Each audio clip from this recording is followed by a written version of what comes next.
Hey guys, in this video I'm gonna let you know how to disable data saver on Twitter. It's simple hack. First of all, you just need to download the Twitter app from the Play Store. When you download the Twitter app, you can just log in or attach your account in Twitter.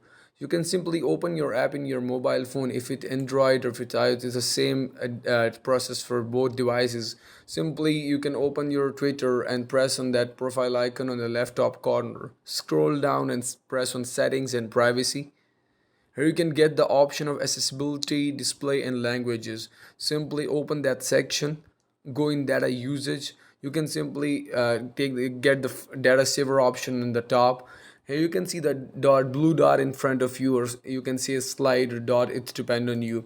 Like if the slide is on the right side, it's mean the data saver is turned off. So simply you can just move the slide on the left side. So now you are able to disable data saver on Twitter. I hope this video is beneficial for you. If you like our video, don't forget to like, share and subscribe our channel. Thank you so much.